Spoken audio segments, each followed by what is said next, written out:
بسم اللہ الرحمن الرحیم۔ السلام علیکم۔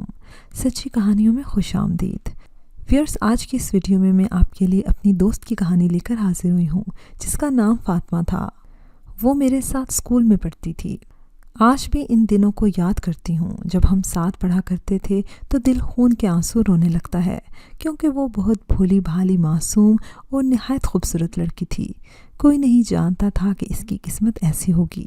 ویڈیو شروع کرنے سے پہلے آپ سے گزارش ہے کہ اگر ابھی تک آپ نے ہمارا چینل سچی کہانیاں سبسکرائب نہیں کیا تو اس کو لازمی سبسکرائب کیجیے اور ساتھ لگے بیل آئیکن کو بھی پریس کر لیں تاکہ آپ کو ہماری ہر نیو ویڈیو کی نوٹیفیکیشن بھی ملتی رہے۔ چلیں اپنی کہانی شروع کرتے ہیں۔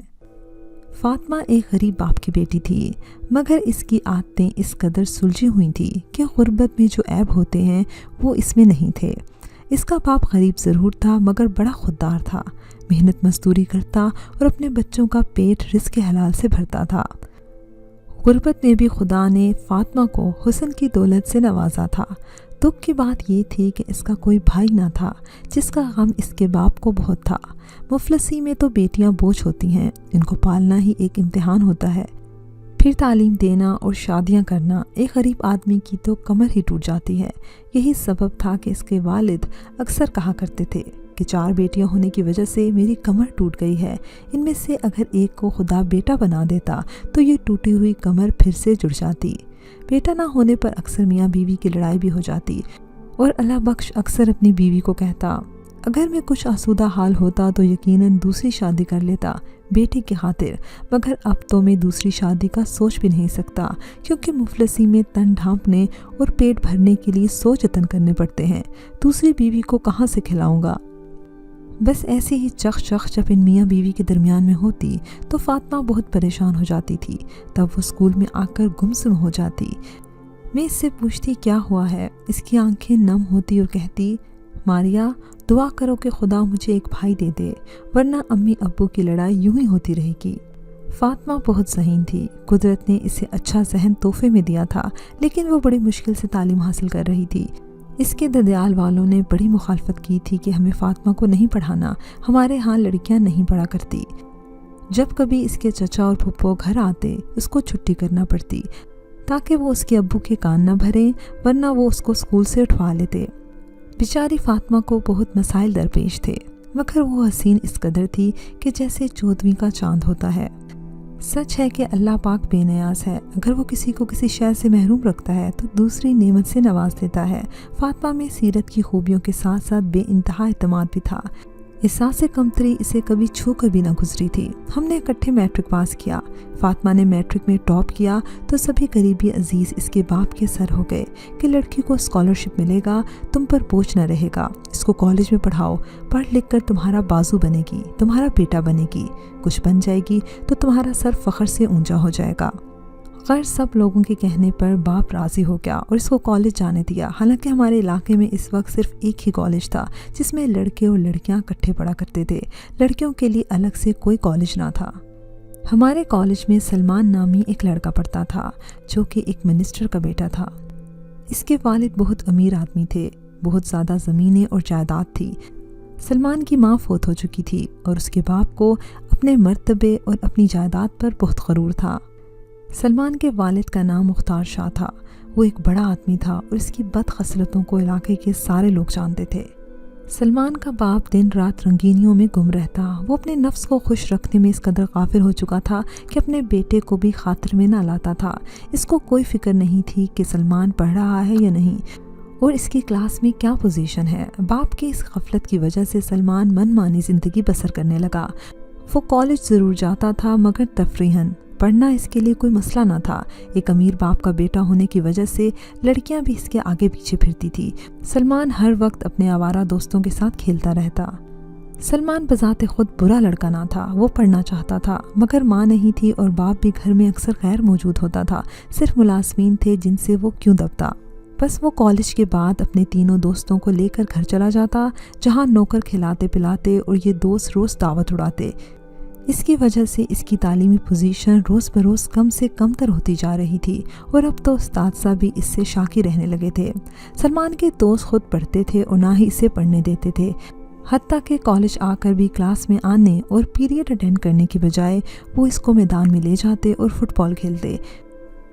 ایک دفعہ میں اور فاطمہ کلاس کی طرف جا رہے تھے، گراؤنڈ سے گزر رہے تھے کہ سلمان کے دوست نے اتنی زور سے فٹ بال پھینکی کہ فٹ بال سیدھی فاطمہ کے سر پر لگی۔ اس کو بہت غصہ آیا، تبھی وہ بال لینے آ گئے تو فاطمہ نے ان کو ڈانٹا کہ تم لوگ کیا اندھے ہو، کچھ نظر نہیں آتا؟ اگر یہی بال میری آنکھ پر لگ جاتی تو کون ذمہ دار ہوتا؟ ہم ذمہ دار ہوتے، سلمان کے دوستوں نے کہا تو فاطمہ نے جل کر جواب دیا، تم خاک ذمہ دار ہوتے، تم جیسے پاگل تو صرف فٹ بال ہی کھیل سکتے ہیں۔ یہ کہہ کر وہ میرے ساتھ کلاس کی طرف آ گئی۔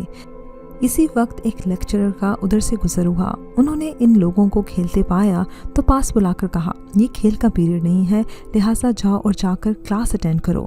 تبھی یہ بھی کلاس میں آ گئے۔ اسی وقت لیکچرر اندر آ گئے اور سوالات کرنے لگے۔ کلاس کے سب اسٹوڈنٹس نے ہاتھ کھڑا کیا، مگر سلمان اور اس کے دوست گمسم بیٹھے تھے۔ ٹیچر جانتے تھے کہ ان لوگوں کو کچھ نہیں آتا، بس انہوں نے باقی طلبہ کو چھوڑ کر انہی سے سارے سوالات شروع کر دیے۔ تینوں کو باری باری کھڑا کیا، مگر تینوں میں سے کسی نے کسی کا جواب نہ دیا۔ پھر سر نے فاطمہ سے کہا کہ ان کا جواب بتاؤ۔ فاطمہ نے فوراً بتایا اور یہ اور شرمندہ ہو گئے۔ سر نے وارننگ دی کہ اگر تم تینوں کل تیاری کر نہ آئے تو میں آئندہ آپ کو اپنی کلاس میں نہیں آنے دوں گا۔ پیریڈ ختم ہو گیا تو فاطمہ نے ان سے کہا کہ بے عزتی کرانے سے بہتر ہے کہ پڑھ کر آیا کرو اور ہر وقت فٹ بال نہ کھیلا کرو۔ اس پر سلمان بولا، اگر تم مجھ سے دوستی کر لو تو وعدہ کرتا ہوں کہ کبھی فٹ بال نہیں کھیلوں گا، بلکہ پوزیشن لوں گا اور تم کو ہرا دوں گا۔ چلو مقابلہ رہا۔ فاطمہ نے اس کو چیلنج کیا۔ ہاں مقابلہ رہا۔ اس نے بھی لہجے کی مضبوطی سے اس چیلنج کو قبول کرتے ہوئے کہا۔ اگلے روز جب کلاس ہوئی تو سلمان کو فاطمہ کے برابر والی نشست ملی اور وہ کھیلنے بھی نہیں گیا، مگر جب سر نے سوالات شروع کیے تو وہ گھبرانے لگا۔ فاطمہ نے اس کی کیفیت دیکھی تو مسکرا دی، اور جب سر نے سلمان سے سوال کیا وہ پریشان ہونے لگا۔ تبھی فاطمہ نے سوال کا جواب پرچے پر لکھ کر اس کے آگے رکھ دیا۔ اس نے جواب پڑھا اور سر کو بتا دیا۔ اس روز سے ان دونوں کی دوستی ہو گئی۔ ایک روز سلمان نے فاطمہ سے عجیب سوال کر دیا، کہا، کیا تم مجھ سے شادی کرو گی؟ یہ سوال سن کر وہ اداس ہو گئی۔ کہنے لگی، سلمان تم ایک امیر باپ کے بیٹے ہو اور میں ایک غریب باپ کی بیٹی ہوں۔ ہمارے اور تمہارے درمیان اتنا زیادہ فرق ہے کہ کم از کم اس جہاں میں تو ہماری شادی ہونا ممکن نہیں۔ وہ کہنے لگا، بس اتنی سی بات سے پریشان ہو؟ یہ کوئی پریشانی کی بات ہے ہی نہیں، کیونکہ میری نظر میں امیری غریبی کوئی معنی نہیں رکھتی۔ تم فکر نہ کرو، میں اپنے ابو سے ضرور بات کروں گا، بس تم اپنی رضامندی مجھے بتا دو۔ سلمان کا خیال غلط نکلا، کیونکہ امیری اور غریبی کا فرق معنی رکھتا ہے۔ جب اس نے اپنے باپ سے بات کی تو اس کے ابو نے نہ صرف صاف انکار کر دیا بلکہ سلمان کو خوب ڈانٹا اور کہا، خبردار، آئندہ ان کمزاد لوگوں کا میرے سامنے نام بھی مت لینا۔ سلمان بہت بدمزہ ہوا۔ وہ باپ کا جواب سن کر مرجھا سا گیا، لیکن باپ نے اس کی ذہنی حیثیت کا کوئی خیال نہ کیا، بلکہ اس کو کہہ دیا کہ میں تمہاری شادی اپنے دوست کی بیٹی نازش سے کرواؤں گا۔ وہ کروڑ پتی لوگ ہیں اور ان کا بہت بڑا بزنس بیرون ملک ہے۔ سلمان اس قدر اداس رہتا کہ اس نے پڑھائی میں توجہ بالکل چھوڑ دی اور نتیجتاً وہ فیل ہو گیا۔ باپ نے اسے بیرون ملک تعلیم کے لیے بھجوانے کا انتظام کیا۔ وہ امریکہ جانا نہیں چاہتا تھا اور ہر طرح سے وہ فاطمہ سے شادی کرنا چاہتا تھا۔ اس نے فاطمہ سے کہا کہ ابو ایسے نہیں مانیں گے، تم میرے ساتھ نکل چلو، میں تم کو اپنی خالہ کے گھر لے جاؤں گا اور پھر وہاں پر ہم نکاح کر لیں گے۔ فاطمہ بولی، میرے ابو کا کیا ہوگا، کیونکہ وہ مجھے بیٹی نہیں بلکہ اپنا بیٹا سمجھ کے پڑھا رہے ہیں۔ میں ایسا ہرگز نہ کروں گی، بے شک عمر بھر میری شادی نہ ہو۔ انہی دنوں کالج میں سالانہ فنکشن ہوا جس میں سلمان کے والد بطور مہمان خصوصی مدعو کیے گئے۔ جب وہ مہمان خصوصی بنے اسٹیج پر بیٹھے تھے، اسی وقت ان طلباء و طالبات کو انعام دینے کے لیے اسٹیج پر بلایا گیا جنہوں نے اپنی کلاس میں فرسٹ پوزیشن لی تھی۔ فاطمہ کو بھی بلایا گیا اور مختار شاہ نے اس کو اول پوزیشن آنے پر انعام دیا۔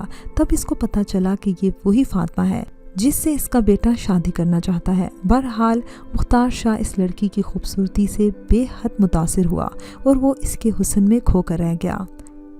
آج گھر آ کر اس نے پہلا کام یہ کیا کہ اپنے بیٹے کا داخلہ امریکہ کرانے کے لیے اپنے دوست کو فون کیا اور پھر جلد از جلد تمام عمل مکمل کرانے میں صرف 2 ماہ لگے اور سلمان کو امریکہ بھجوا دیا۔ اس کے بعد وہ قدم اٹھایا جس کے بارے میں کوئی سوچ بھی نہ سکتا تھا۔